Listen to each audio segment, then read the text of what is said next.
at IUGG IHS in Berlin in July 2023. And my name is Keith Beven. I'm with Berit Arheimer here of SMHI and also the president of IHS currently. Berit, perhaps you could give us some idea of the background and when you started to get interested in water.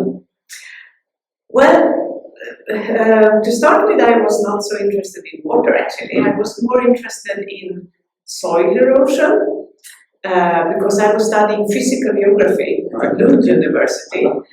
And there I got in, and there was a famous professor, Anders Rapp, and he was doing a lot with geomorphology. Yes. So I became very interested in this.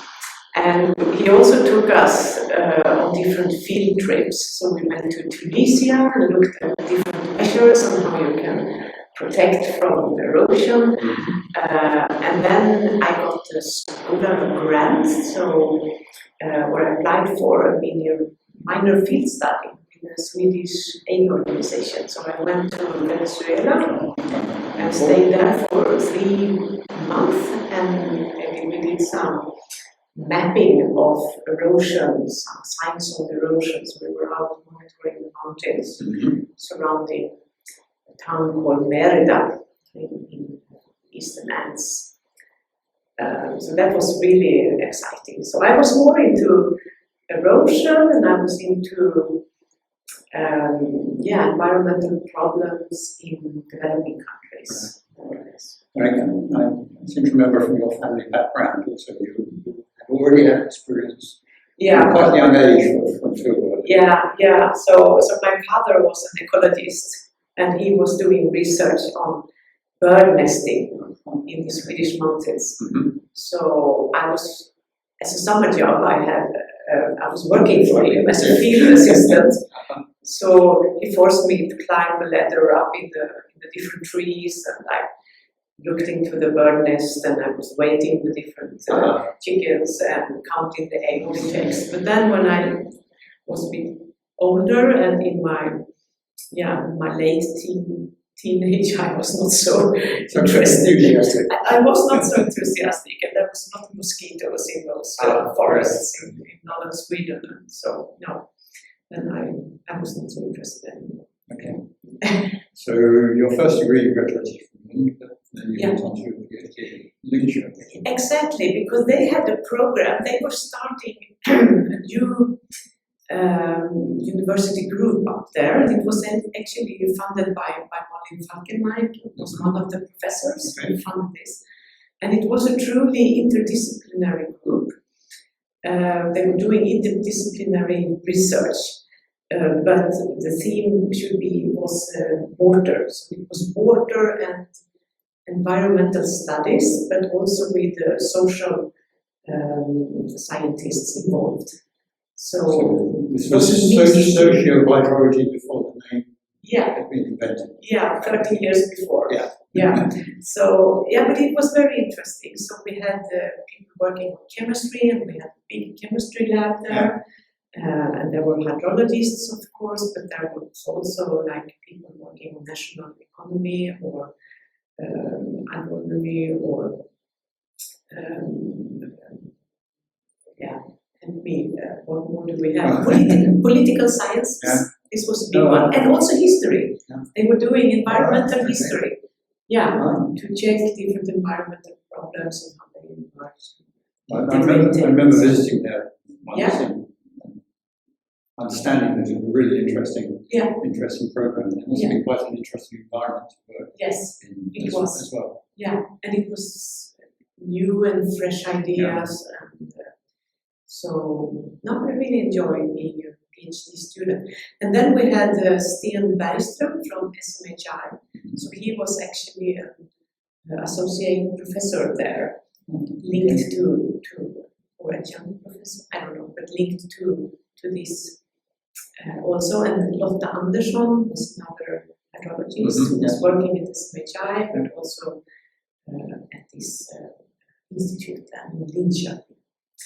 So, and when I got there, I thought that they were interested in me because of my interest in developing countries, because part of the institute was working with Swedish problems, Swedish environmental and water problems, and the other part was working in developing countries. And of course, I wanted to keep working on soil erosion in developing countries, but and I was kind of confused because I was not invited to the right meeting, so I was complaining. And then they told me that no, but you are employed for working in Sweden with nutrients. But I did my bachelor thesis in looking at nutrients and making a management plan for nutrient control in one river in southern Sweden. So this was the credit for all the merits that I got employed for. But I was not fully aware, so I was a bit disappointed. But then I said, okay, I work in Sweden, I'll adapt. Adaptive management. Yeah, exactly. So I had to adapt. So, but that was the start of your links with us. Yeah, exactly. Because then, but also when it comes to soil erosion and also the nutrients, it all boils down to water being the medium of transporting this and the driver of the whole thing. So that's why. So as a PhD student, then I started to take more pure hydrological courses, or courses in hydrology, KTH, and also with. And I don't regret it. Water is very interesting, and I was then linking water quality routines and both sediments, but then particularly nitrogen and phosphorus routines to the HPV model. Right, so this was always the start of modeling. Yeah, so this is when I started to dig into modeling, to quantify. Understand electrons expertise. Exactly. Yeah. So this is also where I found out the limitations of the model, HPV model. Functional rather than process based. Yeah, it's a very good engineering tool, and it's been extremely useful for forecasts in specific points. But it was not so good in these spatial estimates, exactly, where you don't have observations, and also it didn't really calculate the flow paths in a very good way, so it didn't have connections, or it doesn't have connections between ground and salt water, for instance.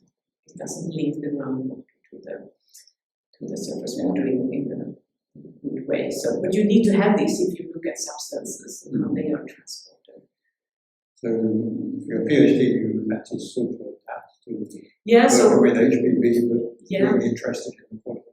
Exactly. So I tried to use it, but it created a lot of unnecessary loops going round and round, and so it was a mess. And I'm not very good at programming, and I mean, starting with HPV didn't make it easier either, because And extended the spatial scale. So yes, exactly. This is what I did. Move on towards larger scale applications. Exactly. So this is what happened during my PhD. So I started with small research basins for forestry, and looked at forestry impact on nutrient transport in northern Sweden and in Finland. We had 20 research basins that we visited also.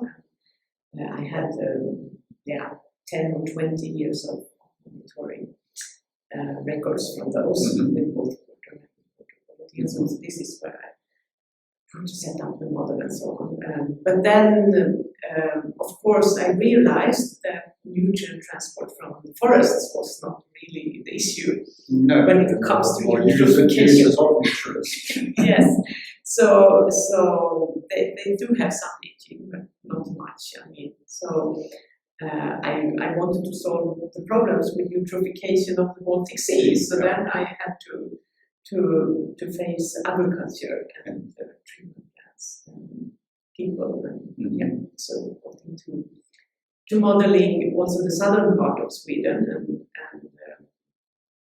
and setting up the model system for the whole Baltic Sea at the end of the day. So we expanded the spatial, because HPV was mostly used for one catchment at the time, but now we wanted to do multi-catchments at the same time. I remember Sten's presentations on that. Yeah. And being amazed at his confidence in estimating the parameters for some of the less well-known catchments draining into the water. Yeah. Very ambitious. Yeah. No, so were you already working at SMHI? That was still part of your PhD? No, this was part of my PhD, but I mean, the Swedish Environmental Protection Agency, they became interested in the work because it was on their shoulders from the government to reduce the nutrients to the Baltic Sea, and this is also when HELCOM was very active, the Helsinki Commission. So there was collaboration between all the countries surrounding Baltic Sea, and Sweden needed to have some tools to estimate the nutrient input to the sea. So this is why they got interested in my research then. So they actually wanted, through SMHI then, me to model all the input from Sweden. So I got employed part-time at SMHI when I was part-time PhD student, so this is how I managed. And then I got employed by SMHI. So I finished my PhD a bit late. Yeah, exactly. But it wasn't actually too long after you've been at SMHI before you became the hydrology section there. So how did that come out? I think they had difficulties finding someone, and I remember it was when I was on my maternal leave with my daughter. So Sten Bergström actually came home to my kitchen, and we sat down and discussed the thing, and he suggested that I should become the boss now when I had my PhD. That's a good invitation. Yeah, exactly. So so I said yes, of course, I can do that. Procedure, etc. So I was more or less headhunted for that job, and I've enjoyed it so much. I must say that it's been fantastic. I mean, of course, it was a challenge. I was pretty young at that time to have such a position, but I started with and female exactly because it was very male dominated in those days. Even in Sweden. Yeah, even in Sweden. So this was 23 years ago, and I started with a very small group. So we were just 4 people from the start, and I ended after 22 years with 45 people. So quite an expansion. It's an expansion, and I'm very proud because this was also on external means because SMHI didn't want to give us any money, so we had attracted funds. Yes, exactly. So it's been a wonderful journey, and I think the trick was to actually try to get to know people and see what they were good at. And I was always, as a manager, very keen on having working with people so that they did what they was good at, and then they should not do what they were not good at, but we should let someone else do that. So try of getting the best out of each person. Yes, but then but people we always found that we were lacking something. So this is why we expanded also over time, because good excuse for expansion. Yes. We always needed someone with some more talents. It also means a lot of time and energy involved in managing projects and writing project proposals. Yes. Not only in Sweden, I guess, but also at the European level. We've had lots of European projects as well. Yeah. And I think that's stimulating in a way. In a way, I like to write proposals because this is like you can and you can become visionary. So when I have made my application and written my proposal, I'm done. I can be very happy because then I figured it all out, and so I really enjoyed that handcraft of making a very proposal. successful. Yeah, and then yes, I had some success, and especially I was very happy with the first European project we got. And it was called Switch On, and it actually had a lot of contribution from within IHS, also different scientists that I met here in IHS. So yeah, it was a very good project. But the problems with projects is that they have an end, and you need to go for the new project and the new project, and there is a lot of waste because you can never have the same people or the same tools, or it's difficult to build on what you already did. So a lot of things get lost. Sustainability research is an issue for all of us. It's terrible. So much waste. So much waste. Yes, and the first thing I did that was very clever when I became the boss, it was actually to hire a programmer. So I have one woman, she's the one who has programmed everything for us. And I think this is also what made us successful, that we had someone who could maintain the tool and the code, and this is how we could have some sustainability over time. But with the same code and with the same person. So that was one key success factor, I think. But then I've been very good in choosing the right people.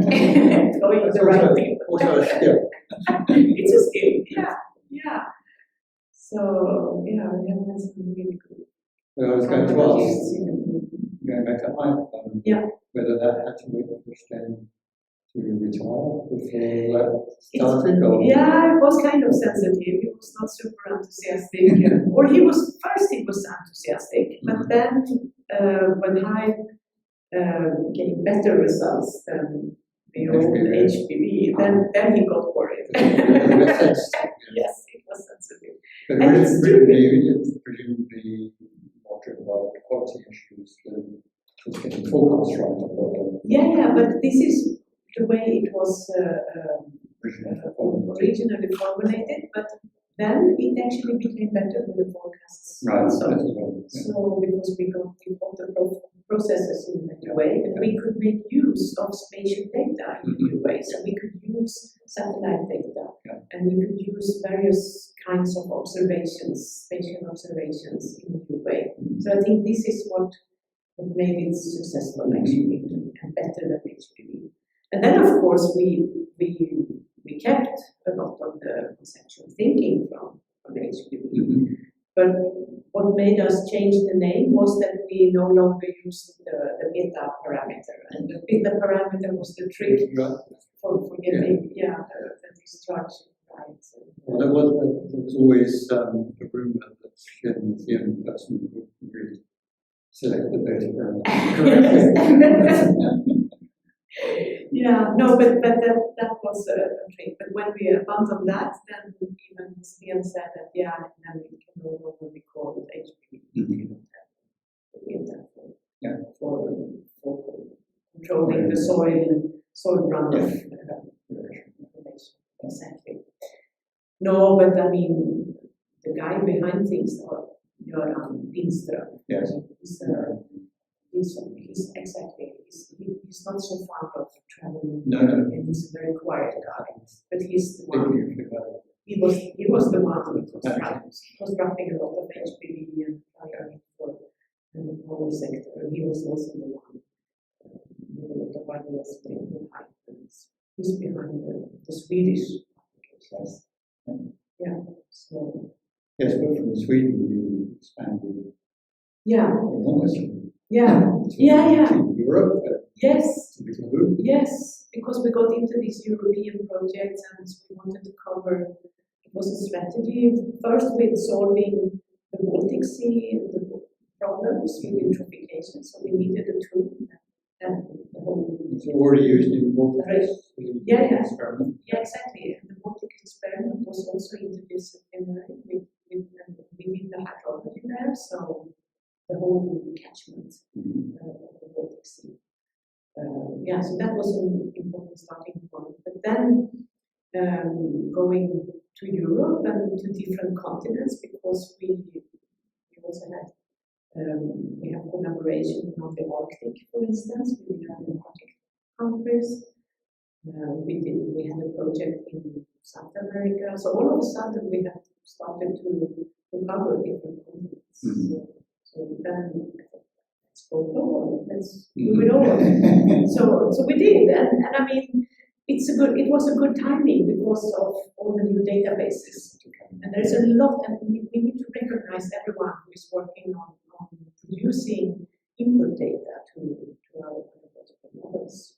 Because, I mean, if you have those soil maps, or if you know human alterations where the hydropower dams are, or, and this with the drainage patterns, for instance, drainage for agriculture. And I think the water gap and Inglaterra was very much pioneer here and initiated a lot of data resources that we could use. And then, of course, with the sharing, the open science and sharing monitoring series also, so that we can calibrate. And not to forget again, the Earth observations with all the data of land cover and topography, etc. So, I mean, and the meteorological community that comes up with yes, because there's two drivers. There's two drivers. There's one work was more underlying climate modeling. We have the same issues in terms of spatial data, spatial predictions, hydrological. And those things haven't overlapped all that much. No. Land surface characterizations that are used in climate models by different hydrological models used by hydrologists. It's very interesting. How does that work out in the same child? Both at the same institute. Yeah, and we always have some projects where we try to connect and so on. But I must say that we work very much in parallel. And I think it's more on our side because, I mean, we are downstream from the meteorologists. So, and we really need to calibrate because we don't think that they give us good results. We are also the application for the energy exchanges and vapor exchanges and so on. And so forth. Yeah, exactly. And they look a lot at the energy balance, but we look at the water balance, and it's very difficult to close those at the same time. So they prioritize closing the energy balance, and then they cheat a bit with the water, and we do the opposite. We close the water balance, but we cheat with the energy. So we have different perspectives, and we look more spatial on the spatial flows and fluxes, and they look more at the vertical fluxes. So and it's a question of priorities of computation. Closing their turbulent schemes. But I mean, convection schemes is more priority. But there's a majority. It's actually the hydrologists now that do a lot of rainfall corrections and rainfall predictions. So I would say they give us some starting point, but then it's the hydrological section who actually merge this with observations from radar and from radar and from Earth observation centers of different sources, and we come up with a new precipitation grid than they originally had with their models. And we are doing this work because they are so interested. I mean, it's also meteorologists, they want to know whether it rains or not. So it's on or off. But we want to know the magnitude. How much rainfall did we have? Preference, yes.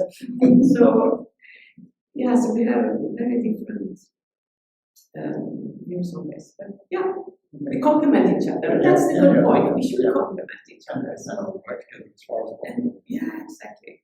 But I'm a bit hesitant that we can join as one community. No, different sorts of expectations. Exactly. As well as global climate, you've also been involved in sort of scientific governance at the global scale, representing Sweden, UNESCO, WMO, other international entities. As well as being the first female president. No, but I've always thought this with collaboration is very important on different levels, I would say. So we need to collaborate more globally, and I've always been very interested in learning about that. And this was the driver also for setting up the global hype. I mean, hydrology, to be frank, hydrology in Sweden is a bit boring because it's all about lakes and snowmelt. If you have the lakes and the snowmelt, I mean, then you're done. But if you really want to try different assumptions about evapotranspiration or soil moisture or other things, then you need to go somewhere else, exactly. So this was actually my curiosity also, and to see if our concepts would actually also be valid in such a climate when other processes are actually dominating the response. Exactly.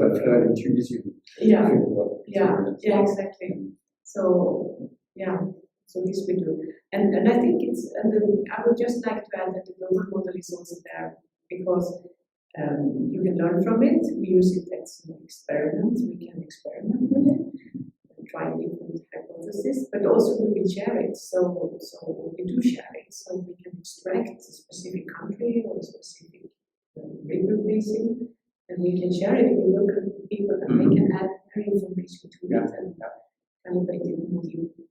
Because of course a global model will never be precise enough to take management decisions at the local level. It's not possible. So they need to feed it with their local data and be able to use it properly. But it's a good starting point because it's available, it's a starting point, they have everything set up, the infrastructure, and it's easy to define it.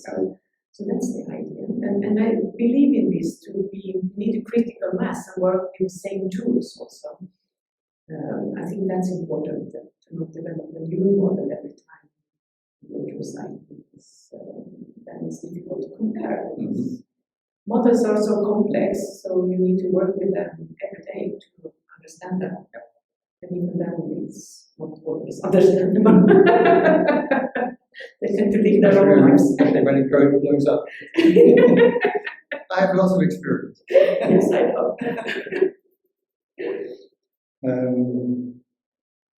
So one of the questions I wanted to ask, international committees and projects and so on, you must have often been outnumbered by men doing that. So, well, I'm not so sure. I know that many women feel so from different cultures, but I have actually not experienced it being from Sweden. I mean, maybe I have enough self-confidence from being from Sweden and always being recognized and taken seriously. So, and then I have actually, there has been some, what do you call it, sexual harassment. So this has happened sometimes at meetings or dinners, or you can have some hands where they shouldn't be and so on. This has happened. But otherwise, I feel that I've always been listened to, or I've been, I can get my points pointed out. So I don't feel that I have been suppressed or discriminated. No, not really. No, I don't. But the culture needs to change. It needs to change, and I think. I mean, it's very complex, of course, and I think it's different in different cultures where you need to have the changes, so to say. And in some places it's terrible, like India and parts of Africa and so on. Women are really not. I think it's a problem with the men. They need to recognize the women more, of course, but.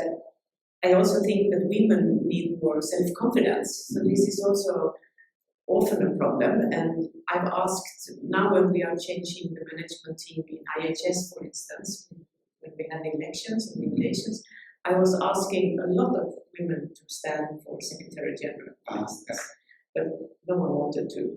So it was very difficult. Yeah, because, I mean, they are busy, and maybe they also have a lot on their shoulders with their own households and family and so on. So because this is voluntary work, so we pay for it either. But still, so, and that's why I took this role also, because you need to see women in the front line, otherwise you don't have a role model. So I think it's very important to have a change, and we have this kind of. There have been some, not too many.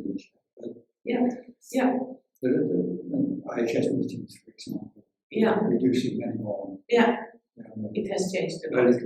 And even seeing positions now.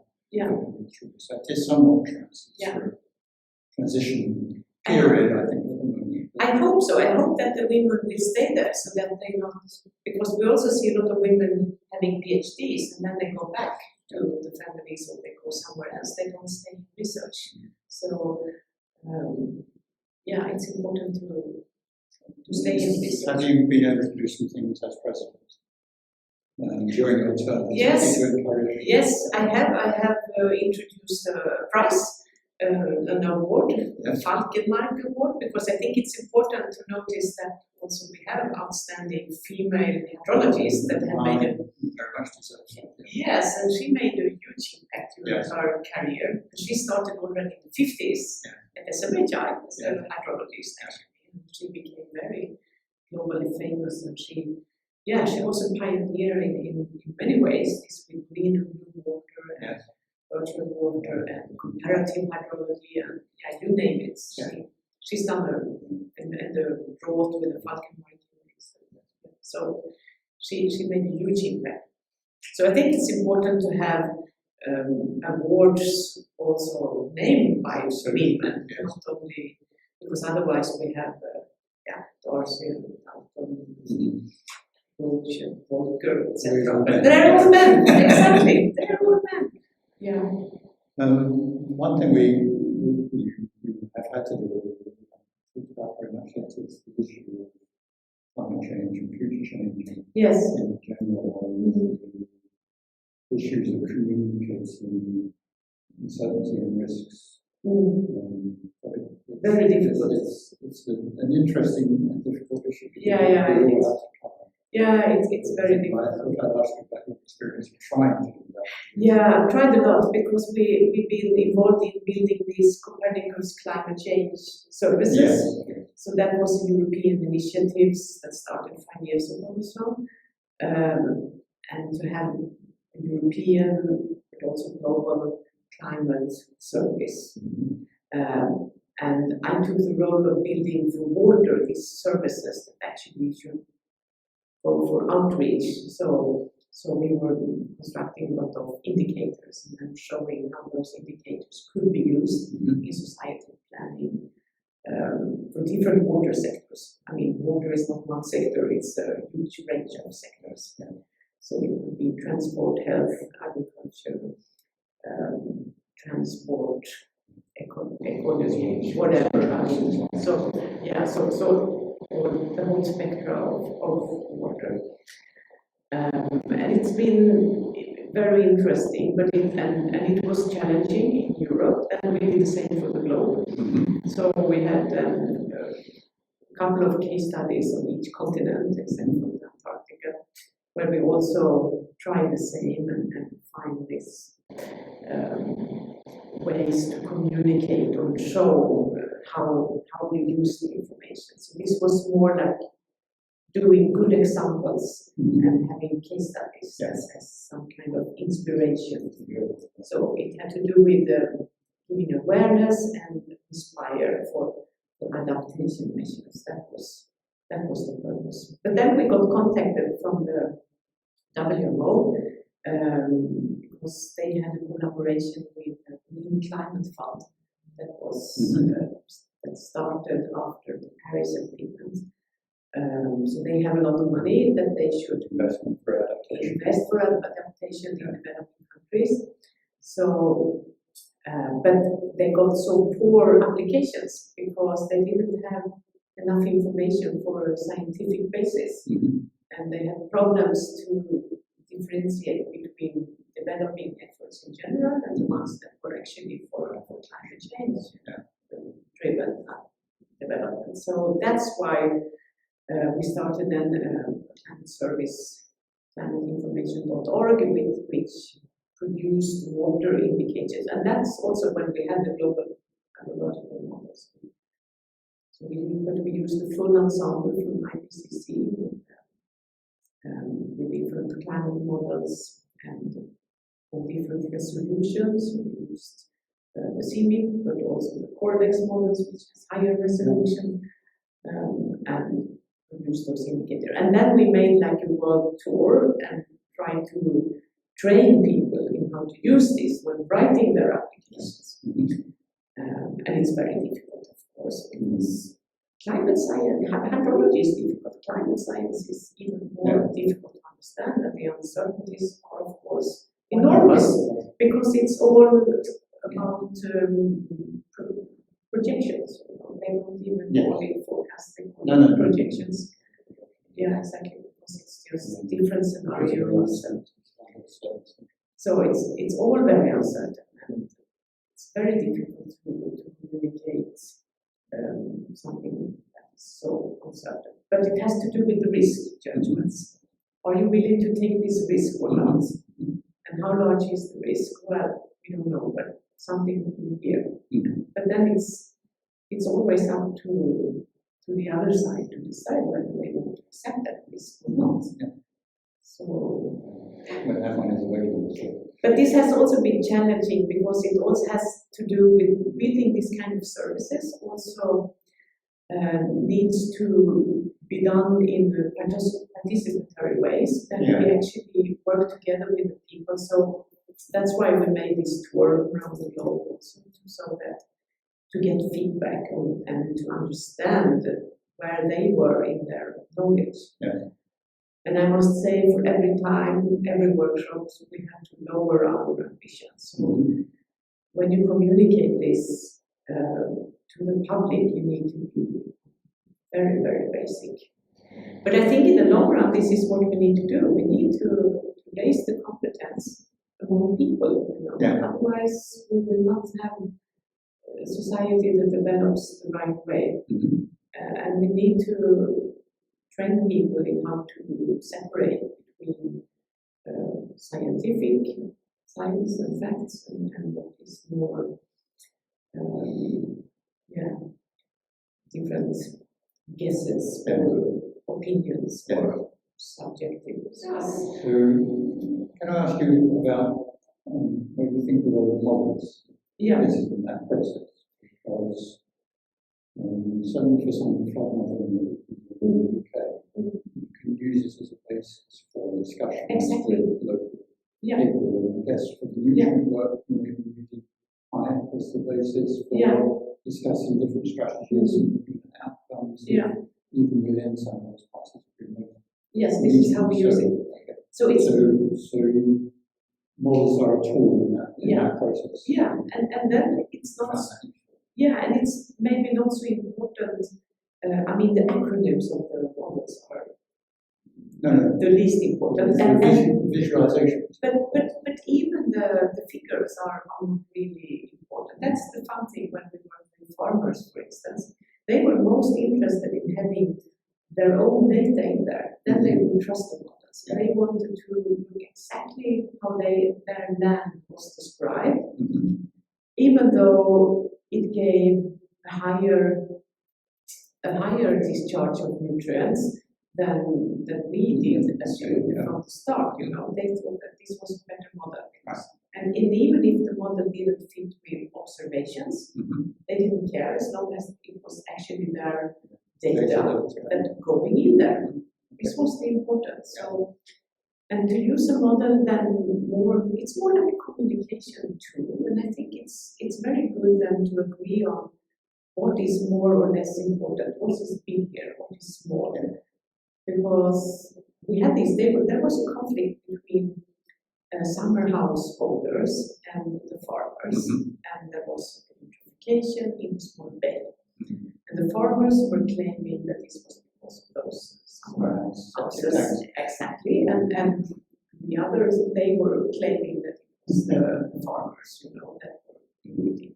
And then we gathered them together, and we were looking with the tools and estimating how many are you, what is realistic that you would vision, you know, and same with the farmers, they could put their crop in the systems, and they were looking into the soils and everything.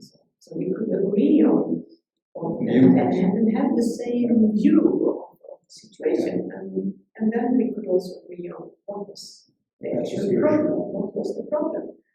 And it was not the summer houses, because they actually had septic tanks, as you said. So, but they had closed tanks, and even. So it was absolutely a little bit of conflict resolution. Yeah.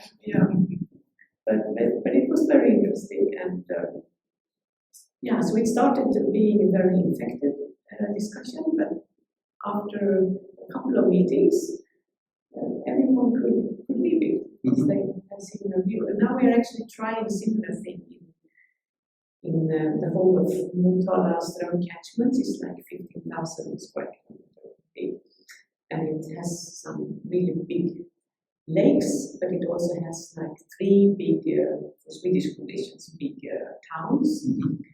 And in this area we have problems, and we have a huge, it's one of the most intensively agricultural areas in Sweden also, and it has some forests. So we have a lot of different conflicts here. So what we're doing now is to do some stress tests with them, with what it could look like in the future. So we have the model there, and we will see how dry it could be, and we will see how much water. If we have a flooding, we have had a few really severe rainfalls in Sweden recently. So we can try and put those rainfalls onto this catchment exactly, and those cities, to see how much will it flood, and what would be the effects. And the same with the droughts.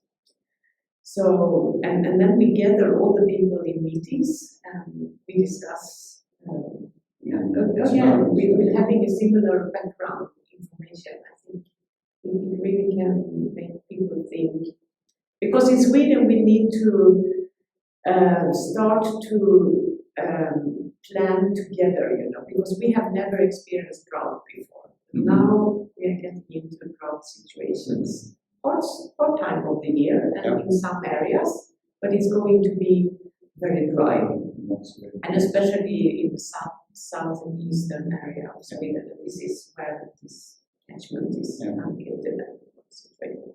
So there we can have, and the interesting thing is when you look into how much of these abstraction rights that we have distributed. Because you need to have rights to use the license to use the water in Sweden, whether it's for industry or agriculture or for irrigation. And we have distributed more than there is water in the catchment. Sustainability. Exactly. So what will happen now if we really get into a drought problem? Who will be prioritized, and who will make that prioritization? Who will decide? We don't really know. So we are kind of lost here. We have put efforts in 100 years to get rid of water in Sweden, but now we also need to start thinking of keeping the water. This is the Anthropocene. Yeah, this is the Welcome to the Anthropocene. Yeah, but we are not prepared to that. So here we are, like, you know, and we need to learn from other countries. So coming back to this, why we should work globally, yes, because we have maybe answers in other countries where they have struggled with droughts for a long time, and see how they are organized and how do they prioritize. And water in Sweden is also under, I think, 10 different laws. That's also a mess. So more and more, I'm started as hydrologist or new morphologist, becoming hydrologist, and now I'm more and more getting into becoming exactly coming into being into the governance and the policy, political science. Because water rights, particularly in some countries like the United States, the legal frameworks often work against hydrological plants. We've seen that in Colorado. Yeah, that's an interesting case. You can, so I run this research project right now, and we want to also look at other examples, good and bad examples, when it comes to governance. So, just one last question, just coming back to the international. You've been president of the first women and during its centenary. Yeah. To celebrate that. How's your experience been for your time as president? My experience so far, I think I really enjoy it because I think we have a role to play, and this with linking people and sharing knowledge. I mean, it's really in my heart. So I have also made these tools. We have this digital water globe where you can upload your research results and share it, and we have a filter function, so you can search for similar studies or our studies or colleagues across the globe. So I think this was very good. I think we have things to change. I mean, it's 100 years old, so of course the statutes are a bit old, and the way we work it's also a bit old. So we need kind of modernizing a little bit the management, internal management, to make us work more as a team, to become less dependent on individuals and so on. And right now we are we have elected new people. So we will have in the management team, we now have a Secretary General who comes from Congo originally, but it's stationed in South Africa.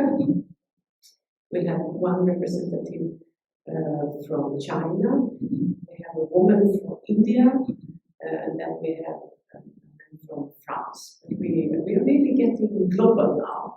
That's good. Because I think I just started off a little bit like a more colonial, with a colonial view, at least if you see the old photos. Yes, if you go back to the history. Yeah, if you go back to the history, then you can...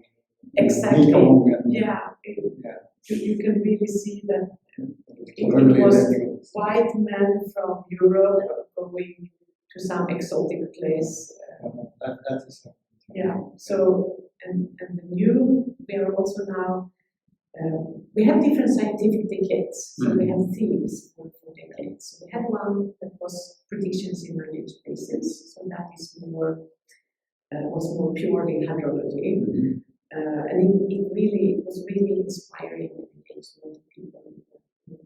Then we went into this Pantale, which was on linking society with hydrology and water, and we looked into interactions in that. Now the third decade will be called Happy, and it has to do with collaborations across the globe to actually solve some more critical problems in the water crisis, but also to share information and share experience, because I think it's so important.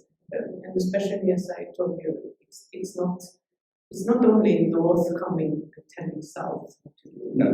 Now it's actually the opposite.